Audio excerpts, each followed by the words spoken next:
हम बात कर रहे हैं भैया अभी इलेक्ट्रिक फ्लक्स के बारे में। लिसन, किस बारे में बात कर रहे हैं हम? Electric flux. इलेक्ट्रिक फ्लक्स क्या है सुनिए, ये तुम्हारे पास में कोई भी लूप है, तुम्हारे पास में कोई भी लूप है। मैं ये नहीं बोलता कि वो सर्कुलर हो, वो सर्कुलर हो, वो स्क्वायर हो, वो रेक्टेंगल हो, किसी भी रैंडम शेप का कोई भी लूप हो, कोई भी रैंडम शेप का लूप हो, उस लूप के परपेंडिकुलर पास होने वाली इलेक्ट्रिक फील्ड लाइंस, उस लूप के लंबवत गुजरने वाली विद्युत बल रेखाओं की संख्या, उस लूप के परपेंडिकुलर पास होने वाली number of electric field lines की संख्या को हम बोलते होते हैं electric flux. What we mean by electric flux? किसी भी लूप के परपेंडिकुलर पास होने वाली इलेक्ट्रिक फील्ड लाइंस की संख्या। इलेक्ट्रिक फील्ड को रिप्रेजेंट करने के लिए जो कर्व ड्रॉ करते हो उन्हें इलेक्ट्रिक फील्ड लाइंस बोलते हो, इलेक्ट्रिक लाइंस ऑफ फोर्स बोलते हो। अरे बोलो, उनकी संख्या को हम क्या बोलते हैं बच्चों? Electric flux. हम इसे काय से रिप्रेजेंट करते हैं? फाई से। दो तरह का फ्लक्स होगा, ऐसे तो और भी होते हैं, बट इलेक्ट्रिसिटी में अपने को दो तरह के पढ़ने होंगे, इसलिए अपन ने इसको फाई ई लिख दिया है। क्या लिख दिया है? लिखिए electric flux, it is defined as number of electric field lines.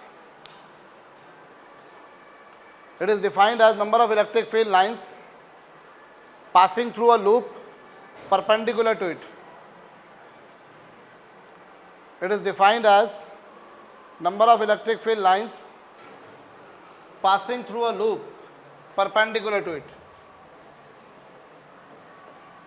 It is defined as number of electric field lines passing through a loop perpendicular to it. किसी भी लूप के परपेंडिकुलर पास होने वाली इलेक्ट्रिक फील्ड लाइंस की संख्या को हम क्या बोलते होते हैं? Number of electric field lines passing through a loop perpendicular to it is known as electric flux. ठीक है, सुनो, अब ये तुम्हारे पास में क्या, कोई भी लूप था, किसी भी रैंडम शेप का कोई लूप था, ये है उसका एरिया नॉर्मल। क्या है ये उसका? ध्यान दो, इधर ध्यान दो सभी लोग अच्छी तरीके से, इधर ध्यान दो। ये जो लूप है, इस लूप को क्या नाम दे रहा हूं मैं? Area normal. का मतलब क्या? जो लूप के क्या है? परपेंडिकुलर है।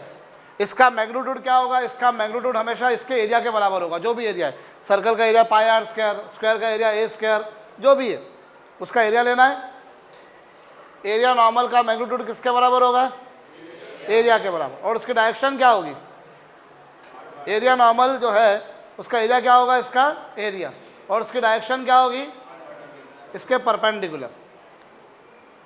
एरिया नॉर्मल एज सच हम लोग समझते हैं एरिया क्या? सर एरिया तो एक स्केलर क्वांटिटी होगी, सर एरिया की कोई डायरेक्शन नहीं होती। बिल्कुल ठीक बात है, लेकिन हम भौतिक में, फिजिक्स में एरिया नहीं देख रहे, हम यहाँ पे क्या देख रहे हैं?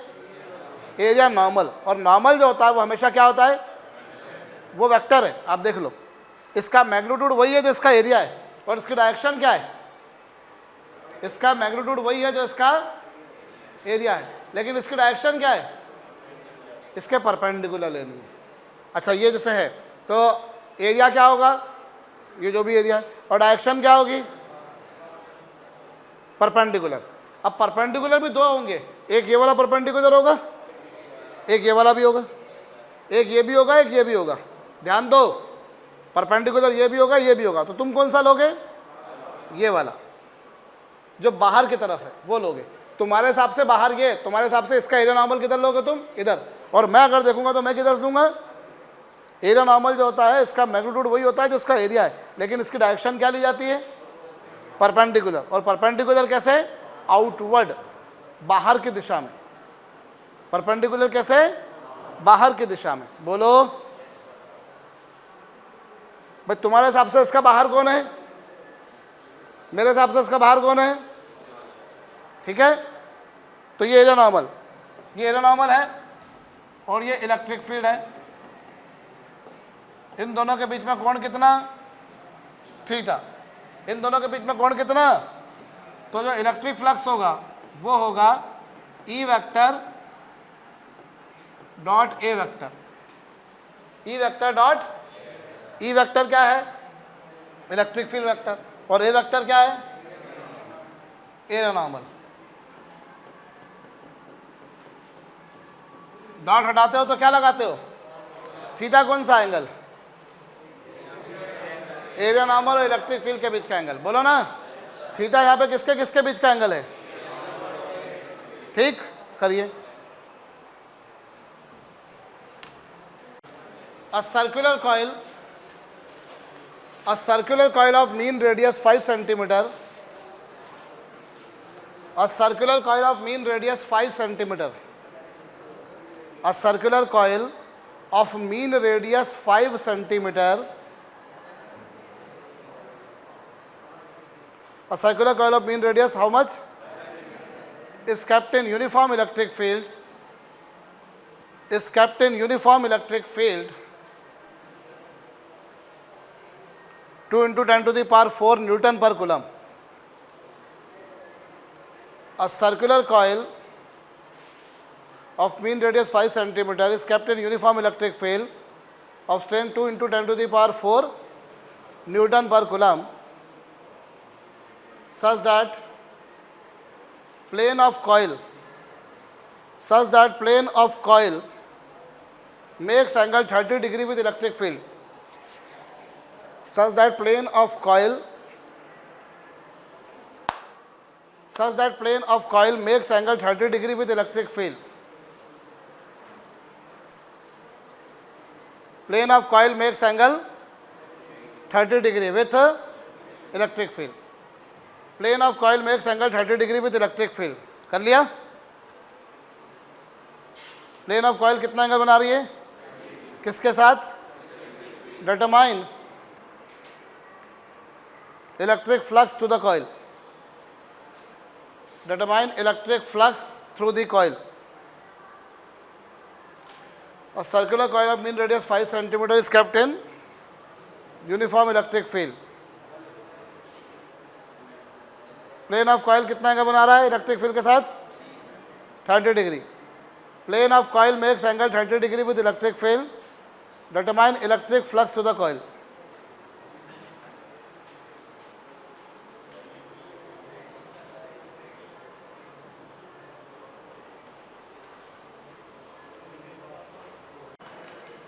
जी, फ्लक्स क्या है? फ्लक्स है सीधा सीधा ई है. इलेक्ट्रिक फील्ड कितनी है? एरिया कितना? पाई आर स्क्वायर. आर की वैल्यू कितनी?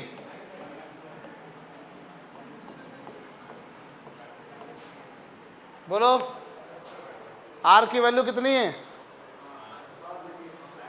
5 सेंटीमीटर. सेंटीमीटर को काय में कन्वर्ट करोगे? एंगल कितना? 30 डिग्री. कर दोगे? अरे बोलो.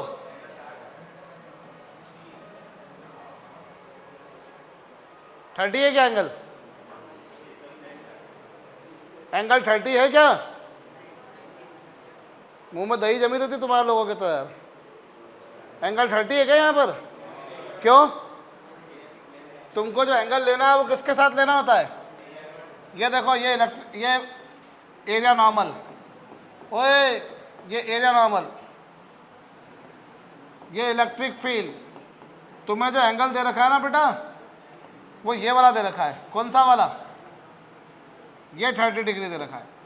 तुम्हें बोला है ये प्लेन का और ये इलेक्ट्रिक फील्ड, इन दोनों के बीच में एंगल 30 डिग्री. यहाँ एंगल 30 है तो यहाँ एंगल कितना होगा? कितना होगा? तुम्हें एंगल जो लेना है वो किसके साथ लेना है? तुम्हें ये वाला एंगल नहीं लेना. तुम्हें कौन सा एंगल लेना है?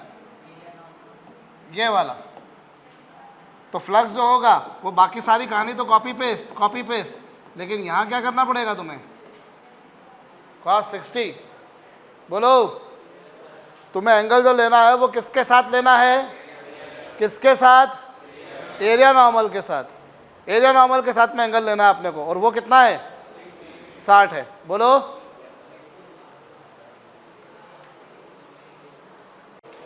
जी भैया, कर लिया. अब फ्लक्स जो है इसकी यूनिट क्या होगी बेटा?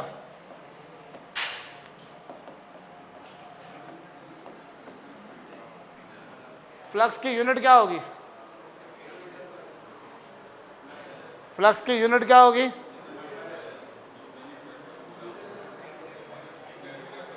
भाई फ्लक्स जो है वो क्या है, ई कॉस थीटा। अब इसकी यूनिट क्या होती है, न्यूटन पर कूलम, और ये तो ये कॉस थीटा की तो कोई यूनिट है नहीं, या फिर याद दिला दूँ वोल्ट पर मीटर।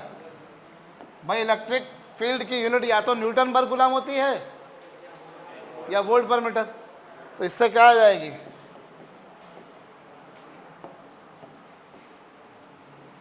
ये यूनिट हो गई। अच्छा कौन सी क्वांटिटी है ये, स्केलर की वेक्टर? फ्लक्स कौन सी क्वांटिटी है? यहाँ तुम देखो इलेक्ट्रिक फील्ड भी वेक्टर है, एरिया नॉर्मल भी वेक्टर है, लेकिन दोनों के बीच में कौन सा मल्टीप्लिकेशन किया है, डॉट मतलब स्केलर। तो ये कौन सी क्वांटिटी होगी,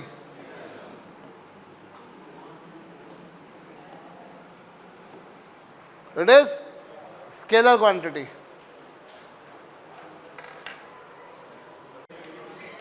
कर लिया बेटा? फ्लक्स जो है वो कौन सी क्वांटिटी है, स्केलर। सुनो मेरी बात, ओए इसके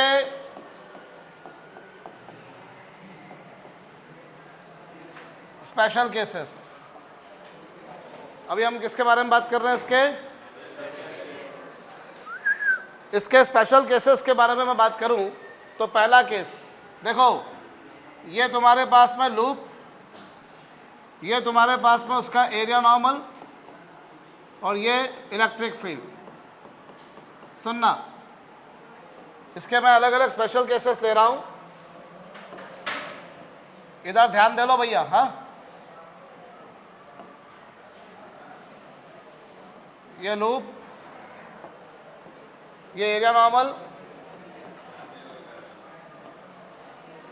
ये इलेक्ट्रिक फील्ड, ये एरिया नॉर्मल,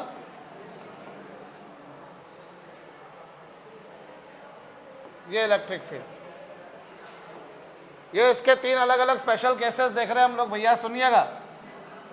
ओए यहां पर पहला केस, एरिया नॉर्मल की डायरेक्शन हमेशा आउटवर्ड ली जाती है, एरिया नॉर्मल हमेशा आउटवर्ड है, या आउटवर्ड है या आउटवर्ड है, आउटवर्ड है। अब यहाँ देखो इलेक्ट्रिक फील्ड, ये जो एंगल तुमको दिख रहा है दोनों के बीच, इधर ध्यान दो, ये एंगल थीटा, यहाँ एंगल कितना है, और ये एंगल। अब इसको अपन समझे, लिसन, ये वाले केस में, ये वाला जो केस है इसमें थीटा की वैल्यू क्या है बेटा, 90 से कम है। जब थीटा 90 से कम होता है तो कॉस थीटा क्या होता है,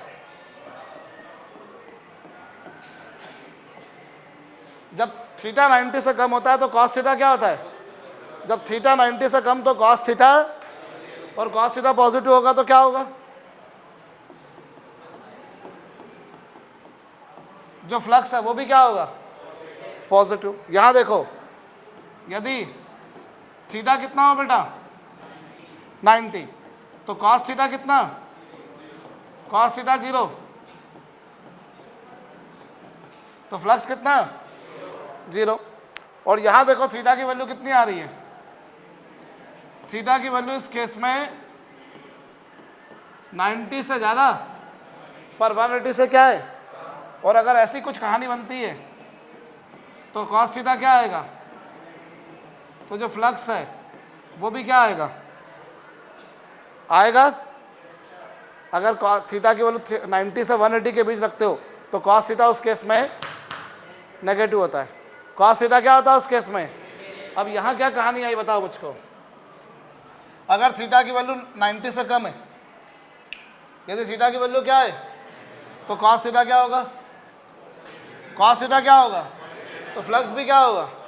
अगर थीटा 90 है तो कॉस थीटा और फ्लक्स 90 से 180 के बीच कॉस थीटा क्या है, तो फ्लक्स 90 से 180 के बीच कॉस थीटा नेगेटिव है, तो ये भी नेगेटिव आ रहा है। अब इसको तुम समझो क्या मतलब है इसका। एरिया नॉर्मल हमेशा कहाँ होता है, एरिया नॉर्मल हमेशा कहाँ होता है, एरिया नॉर्मल हमेशा कहाँ होता है। अब इलेक्ट्रिक फील्ड भी बाहर है ना, एरिया नॉर्मल के डायरेक्शन में ही आ रही है, उस तरफ ही आ रही है, मतलब बाहर है। तो ये क्या है तुम्हारे पास, ये तुम्हारे पास आउटवर्ड फ्लक्स है। कौन सा फ्लक्स है ये, आउटवर्ड फ्लक्स। और आउटवर्ड फ्लक्स जो आ रहा है वो बेटा वो क्या आ रहा है, पॉजिटिव। इधर देखो ये कौन सा फ्लक्स है, एरिया नॉर्मल हमेशा बाहर है, इलेक्ट्रिक फील्ड अंदर है, मतलब फ्लक्स भी अंदर है। तो ये कौन सा फ्लक्स है? हाँ जी, इनवर्ड फ्लक्स है। तो इनवर्ड फ्लक्स नेगेटिव आ रहा है और आउटवर्ड फ्लक्स क्या आ रहा है बच्चों? आउटवर्ड फ्लक्स पॉजिटिव और इनवर्ड फ्लक्स क्या है? Outward flux, inward flux. जब बाहर की तरफ है फ्लक्स तो वो पॉजिटिव है और अंदर की तरफ है फ्लक्स तो वो क्या है? क्या है अंदर की तरफ वाला फ्लक्स? नहीं आ समझ में। एरिया नॉर्मल हमेशा कहाँ लिया जाता है? अब अगर इलेक्ट्रिक फील्ड उसी तरफ आ रही है, मतलब इलेक्ट्रिक फील्ड बाहर की तरफ है, तो आउटवर्ड फ्लक्स हो गया ना वो, तो वो क्या आ रहा है? ये। और इस केस में क्या है? इस केस में जीरो है। हम ऐसे भी समझ सकते हैं कि देखो ये लूप है, ये लूप है और इलेक्ट्रिक फील्ड ऐसी है, मतलब इलेक्ट्रिक फील्ड लाइंस भी ऐसी है, सारी इलेक्ट्रिक फील्ड लाइंस ऐसे पास हो रही हैं। लूप के परपेंडिकुलर जो लाइंस पास होती है ना, उसको बोलते हो फ्लक्स। अब सारी इलेक्ट्रिक फील्ड लाइंस तो इसके पैरेलल ही निकल गई, तो इसके परपेंडिकुलर कैसी पास हुई? कुछ पास हुई नहीं, तो फ्लक्स कितना आना है? जीरो आना। बात समझ में आई? भाई इलेक्ट्रिक फ्लक्स की डेफिनेशन क्या बोली है?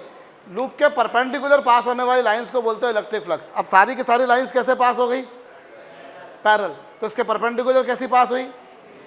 इसके परपेंडिकुलर कैसी पास हुई? हुई नहीं, तो फ्लक्स कितना आना है? ठीक। तो इस केस में फ्लक्स जीरो क्यों आया? समझ में आया या नहीं आया? हाँ जी। आउटवर्ड फ्लक्स क्या आया? इनवर्ड फ्लक्स क्या आया? नोट करें।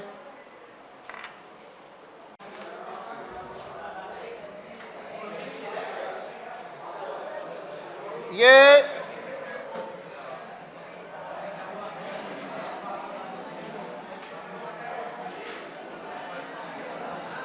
एक सिलेंडर है भैया, साइलेंस। क्या है ये? एक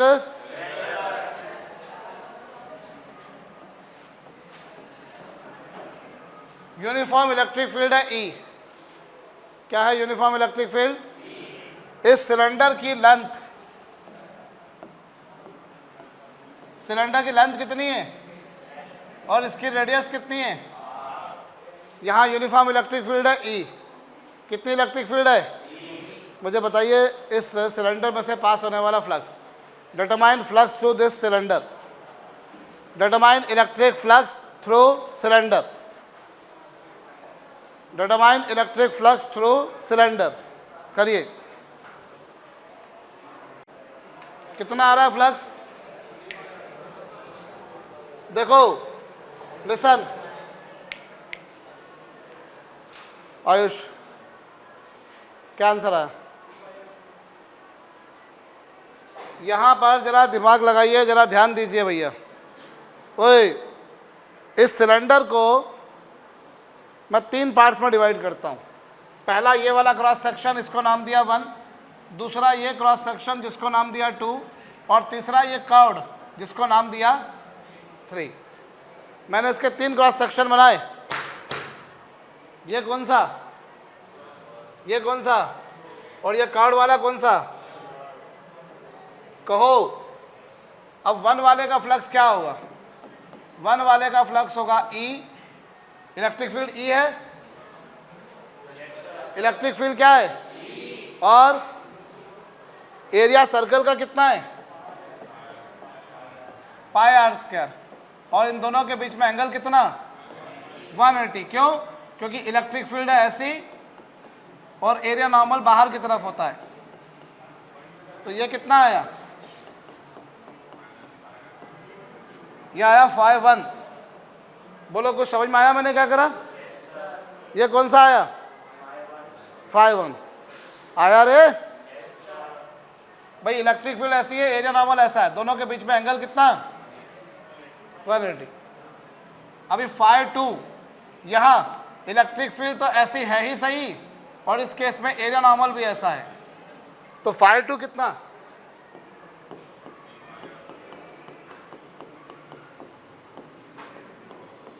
एंगल कितना दोनों के बीच? तो फ्लक्स आ गया इतना 5-2। बोलो। अब बात आती है तीसरे। भाई ये सिलेंडर 3 पार्ट्स में बना है, एक क्रॉस सेक्शन ये, एक क्रॉस सेक्शन ये, एक ये, और तीसरा क्रॉस सेक्शन किधर आ रहा है बेटा? तीसरा क्रॉस सेक्शन ये कर्ड वाला, जिसका एरो नॉर्मल ऐसा और इलेक्ट्रिक फील्ड ऐसी। एंगल कितना दोनों के बीच? ई, इलेक्ट्रिक फील्ड। एरिया कितना? इसका जो CS है, कर्ड सरफेस एरिया होता है, वो होता है 2 पाई RH। सिलेंडर का कर्ड सरफेस एरिया कितना होता है? 2 पाई RH। एंगल कितना दोनों के बीच? 90। cos 90 के कारण ये कितना हो गया भाई? किसी भी जगह पर तुम एरिया देखोगे, यहाँ एरिया ऐसा, यहाँ एरिया ऐसा। भाई सर्कल पे एरिया कैसा होता है? रेडियल होता है ना। तो एरिया नॉर्मल ऐसा, एरिया नॉर्मल ऐसा, एरिया नॉर्मल ऐसा, एरिया नॉर्मल ऐसा, एरिया नॉर्मल ऐसा। तो एरिया नॉर्मल तो ऐसा है, अरे बोलो ना, एरिया नॉर्मल ऐसा, और इलेक्ट्रिक फील्ड ऐसी है। दोनों के बीच में एंगल कितना बन रहा है? कितना? तो फ्लक्स ये, तो टोटल फ्लक्स क्या बन के आएगा? Flux being a scalar quantity, total flux कितना आएगा? पहले वाले का कितना, दूसरे वाले का कितना, कितना आ जाएगा? टोटल फ्लक्स आ रहा है इस केस में कितना भैया? आई रिपीट भाई, आप ये सिलेंडर जो है इसके 3 पार्ट्स करो ना। एक पार्ट ये वाला 1, एक पार्ट ये वाला 2, और एक पार्ट ये पूरा कर्व वाला, कहो ना। तो 1 वाले में इलेक्ट्रिक फील्ड तो हर जगह ऐसी है, क्योंकि वो यूनिफॉर्म बोल रखी है। इलेक्ट्रिक फील्ड ऐसी है, एरिया नॉर्मल ऐसा, एंगल 180। इलेक्ट्रिक फील्ड तो ऐसी है, एरिया नॉर्मल भी ऐसा ये। और तीसरा वाले में ये पूरा कर्व सरफेस एरिया कितना? 2 पाई RH। एरिया नॉर्मल ऐसा ऐसा ऐसा ऐसा, और इलेक्ट्रिक फील्ड ऐसी। एंगल कितना दोनों के बीच? तो टोटल फ्लक्स जो आएगा वो कितना आ जाएगा बच्चों? सुनाई नहीं दिया हमें? करिए, कितना फ्लक्स आया बेटा? अब मसले की बात तुम्हें बता दूं मैं, ये ध्यान दो, अगर तुमने यूनिफॉर्म इलेक्ट्रिक फील्ड ली, कौन सी इलेक्ट्रिक फील्ड ली बेटा? तुमने यूनिफॉर्म इलेक्ट्रिक फील्ड ली, मतलब हर जगह पर इलेक्ट्रिक फील्ड का मैग्नीट्यूड और डायरेक्शन दोनों क्या है? सेम बने हुए हैं। अब इसके अंदर तुम कोई भी बॉडी लो, इसके अंदर तुमने सिलेंडर ऐसा लिया था, तुम अगर सिलेंडर ऐसा भी ले लो, ये लो, ऐसा ले लो, तुम सिलेंडर ले लो, स्फीयर ले लो, कोई क्यूब ले लो, और कैसे भी रख दो उसको, भाई ये यूनिफॉर्म इलेक्ट्रिक फील्ड है। इस यूनिफॉर्म इलेक्ट्रिक फील्ड में तुम सिलेंडर को ऐसा रख दो, ऐसा रख दो, ऐसा रख दो, और सिलेंडर छोड़ो, तुम स्फीयर रखो, तुम कोई भी बॉडी रख दो, कोई भी बॉडी, और किसी भी एंगल पर रख दो। भाई सिलेंडर ऐसा रखा था, ऐसा रख दो, ऐसा रख दो, ऐसा रख दो, स्फीयर रख दो, क्यूब रख दो, कोई बुक रख दो, कुछ भी रख दो। अगर तुमने कौन सी फील्ड ली है? कौन सी फील्ड ली है? Uniform field. तुमने यदि यूनिफॉर्म इलेक्ट्रिक फील्ड ली है बेटा, तो तुम डंके की चोट पर एक बात बोल सकते हो कि उसके अंदर से निकलने वाला फ्लक्स कितना होगा? क्यों? क्योंकि सीधी सीधी बात है सर, जितनी फ्लक्स उसमें घुसेगा अंदर, उतना ही फ्लक्स उससे बाहर निकलेगा। शर्त एक है, कौन सी फील्ड होना चाहिए? अगर वो यूनिफॉर्म फील्ड है तो ये पिक्चर बन रही है। आई बात समझ में? यूनिफॉर्म इलेक्ट्रिक फील्ड में अगर तुमने किसी भी बॉडी को रखा, किसी भी रैंडम शेप की, कोई भी रेगुलर शेप नहीं हो, इरेगुलर शेप भी हो, तो उसमें से निकलने वाला फ्लक्स कितना होगा? लिख लो, when any object is kept in uniform, when any object is kept in uniform electric field,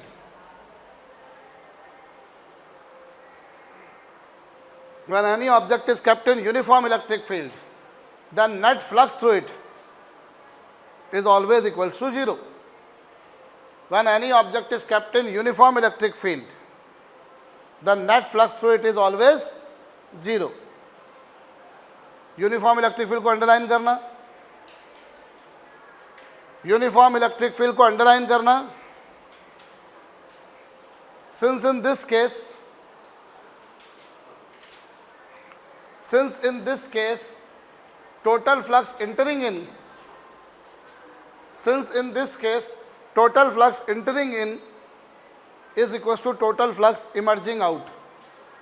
Since in this case total flux entering in is equals to total flux emerging out.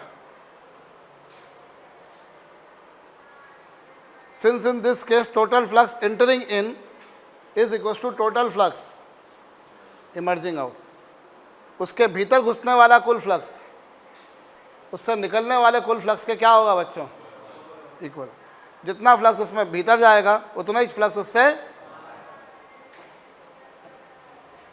Total flux entering in is equal to total flux emerging out. कर लीजिए. जितना flux उसमें enter करेगा उतना ही flux उससे क्या होगा बच्चों? कारण समझ में आ गया? चलो एक क्वेश्चन है तुम्हारे पास. यू हैव, तुम्हारे पास में एक हेमिस्फेरिकल बाउल है, ये अर्धगोलाकार कटोरा, which is kept in uniform electric field. एक ऐसा बाउल जिसकी रेडियस कितनी बेटा? आर है. यूनिफॉर्म इलेक्ट्रिक फील्ड ई है. इसमें एक हेमिस्फेरिकल बाउल है, हॉलो, खोखला है, इधर से खाली है ये. ठीक है. इससे निकलने वाला फ्लक्स बताइए. इस बाउल से निकलने वाला क्या बताना तुम्हारे को? फ्लक्स. इस बाउल की रेडियस कितनी है? This is hollow one. एक तरफ से मतलब ये पूरा खोखला है. इससे निकलने वाला फ्लक्स बताना है.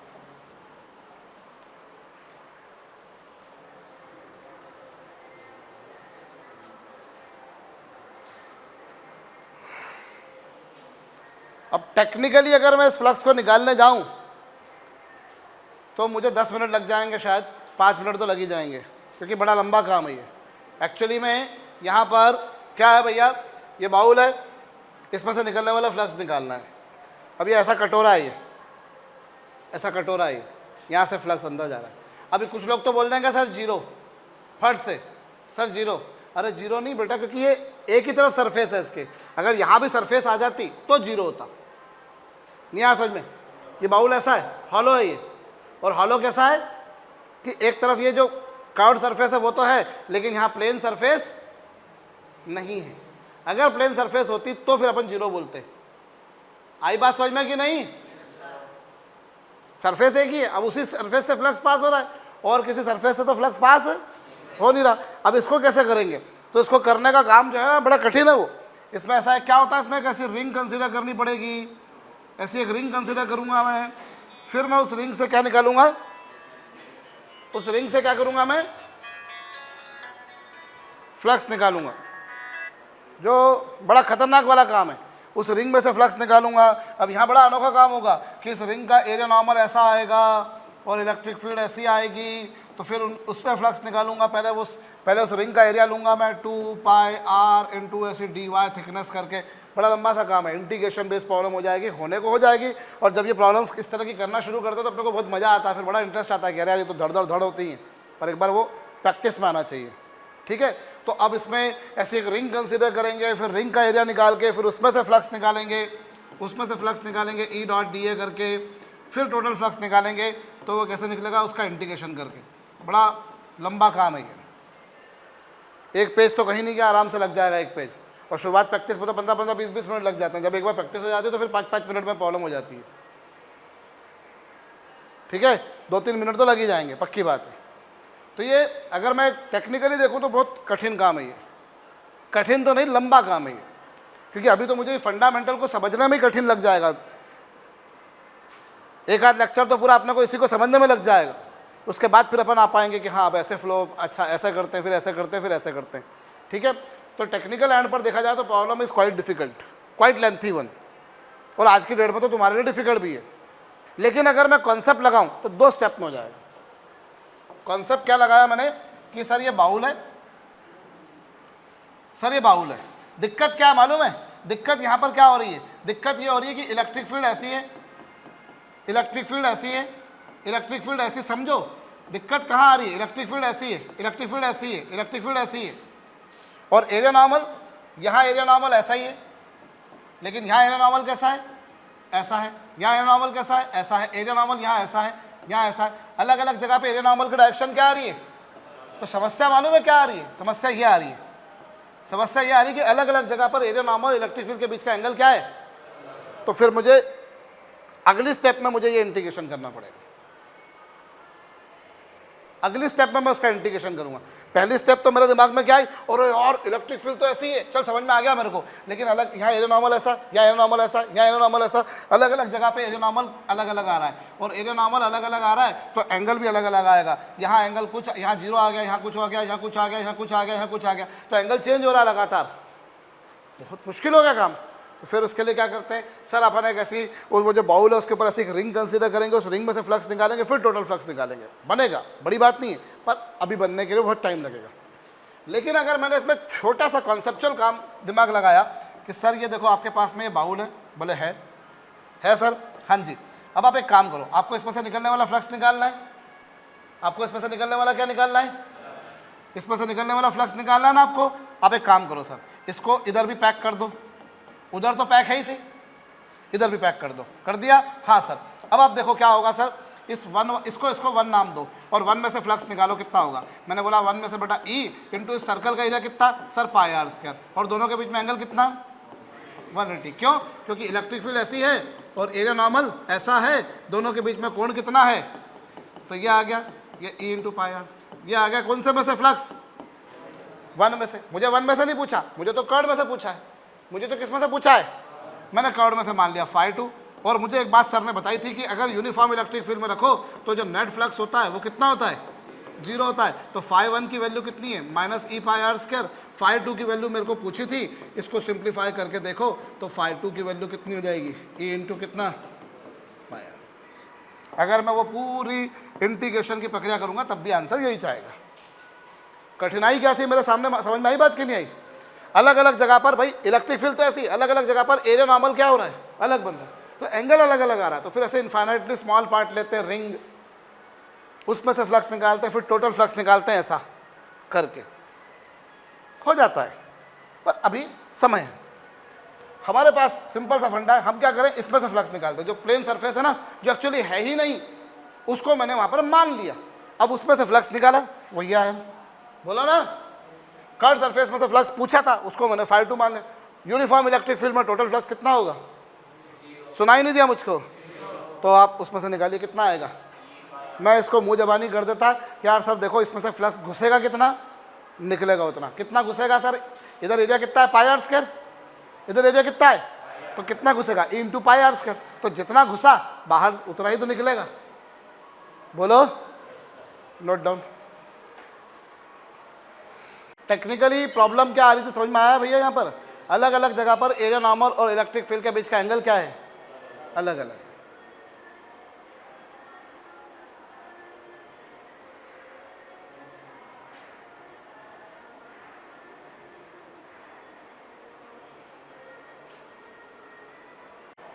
कर लिए?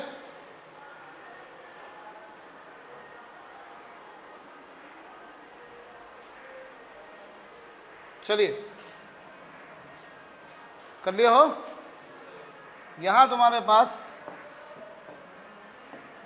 वही एक हेमिस्फेरिकल बाउल है बेटा, हेमिस्फेरिकल बाउल जिसकी रेडियस कितनी है, और इसमें इलेक्ट्रिक फील्ड जो है वो E है, और हर जगह पे इलेक्ट्रिक फील्ड रेडियल है। हर जगह पे इलेक्ट्रिक फील्ड कैसी है बेटा? इलेक्ट्रिक फील्ड का मैग्नीट्यूड कितना सरफेस पर, पूरी सरफेस पर, पूरी सरफेस पर इलेक्ट्रिक फील्ड का मैग्नीट्यूड कितना है? E। लेकिन हर जगह पे इलेक्ट्रिक फील्ड कैसी है? रेडियल। तो मुझे फ्लक्स बताओ। वही हॉलो है, हॉलो है, और पूरी सरफेस पर हर जगह पे इलेक्ट्रिक फील्ड का मैग्नीट्यूड कितना है? E है। तो मुझे इस बाउल में से निकलने वाला फ्लक्स बताइए जरा फटाफट।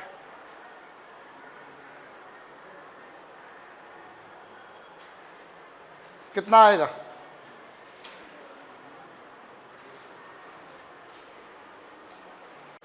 इतनी देर थोड़ी लगेगी। फ्लक्स क्या होगा? E a cos theta. E a, एक अच्छी बात यह है कि पूरी सरफेस पर हर जगह इलेक्ट्रिक फील्ड की वैल्यू कितनी है? वो पिछली बार भी हर जगह पर ई थी, लेकिन हर जगह पर एरिया नॉर्मल और इलेक्ट्रिक फील्ड के बीच का एंगल चेंज हो रहा था। इस हर जगह पे इलेक्ट्रिक फील्ड की वैल्यू कितनी थी? यहाँ पर क्या थी? इसमें हर जगह पे इलेक्ट्रिक फील्ड की वैल्यू हर जगह पर क्या थी? ई थी। अरे यूनिफॉर्म इलेक्ट्रिक फील्ड, हर जगह पे इलेक्ट्रिक फील्ड की वैल्यू सेम थी, लेकिन पंगा कहाँ था? इलेक्ट्रिक फील्ड और एरिया नॉर्मल के बीच में एंगल अलग अलग था। यहाँ क्या कहानी आई? यहाँ एंगल हर जगह पे क्या आ रहा है? हर जगह पे इलेक्ट्रिक फील्ड भी ऐसी, एरिया नॉर्मल भी ऐसा, इलेक्ट्रिक फील्ड भी ऐसी, एरिया नॉर्मल भी ऐसा, इलेक्ट्रिक फील्ड भी ऐसी, एरिया नॉर्मल भी ऐसा। तो एक अच्छी बात यह कि हर जगह पर एंगल कितना बन रहा है? 0 बन रहा है, ई। और एरिया कितना? हेमिस्फीयर का एरिया कितना होता है? हेमिस्फीयर का एरिया कितना होता है? आंसर क्या आ जाएगा?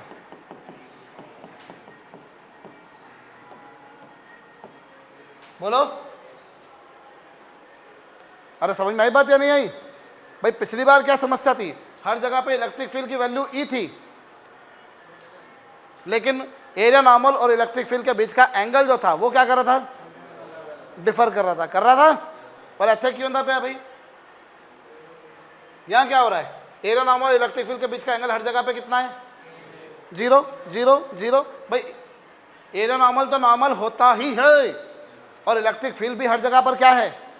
नॉर्मल ही बनी हुई है। रेडियल है मतलब क्या है? रेडियल है मतलब क्या है रे? नॉर्मल है, नॉर्मल है, नॉर्मल है। तो दोनों के बीच में एंगल हर जगह क्या रहेगा? सेम 0 रहेगा। और पूरा इसका कर्व सरफेस एरिया कितना होगा? हेमिस्फीयर का कर्व सरफेस एरिया कितना?